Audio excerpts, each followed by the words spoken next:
started down this new and exciting career path. Now, I want you to forget anything you may have heard about the old locations, you know. Some people still have a somewhat negative impression of the company. That old restaurant was kind of left to rot for quite a while, but I want to reassure you, Fazbear Entertainment is committed to family fun and, above all, safety. They've spent a small fortune on these new animatronics. Facial recognition, advanced mobility.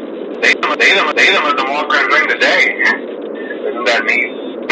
But most importantly, they're all tied into some kind of criminal database so they can detect a predator a mile away.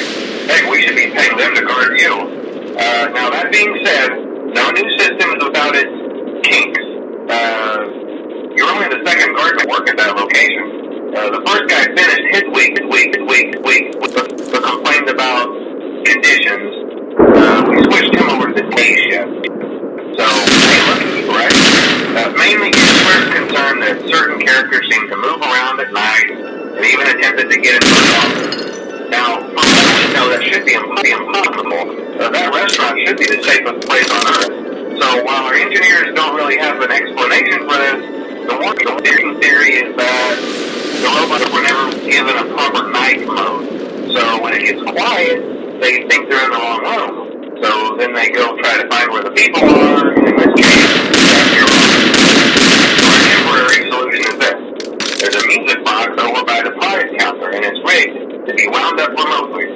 So just every once in a while, switch over to the prize counter video feed and wind it up for a few seconds. It doesn't seem to affect all of the animatronics, but it does affect one of them. And as for the rest of them, we have an even easier solution. Well, I think that's it. You should be golden. Check the lights, put on the spray again if you need to. Keep the music box wound up. Piece of cake. Have a good night, and I'll talk to you tomorrow.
you wouldn't have any problems. Okay, so just to update you, there's been somewhat of an investigation going on. We may end up having to close for a few days. I don't know. I want to emphasize, though, that it's really just a precaution. Master Entertainment denies any wrongdoing. These things happen sometimes. It'll all get sorted out in a few days. Just keep an eye on things, and I'll keep you posted. Just as a side note, though, try to avoid eye contact with any of the animatronics inside if you can. Someone may have tampered with their facial recognition systems. We're not sure. But the characters have been acting very unusual, almost aggressive towards the staff. They interact with the kids just fine, but when they encounter an adult, they just stare. Anyway, hang tight, go all pass. Good night.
Dum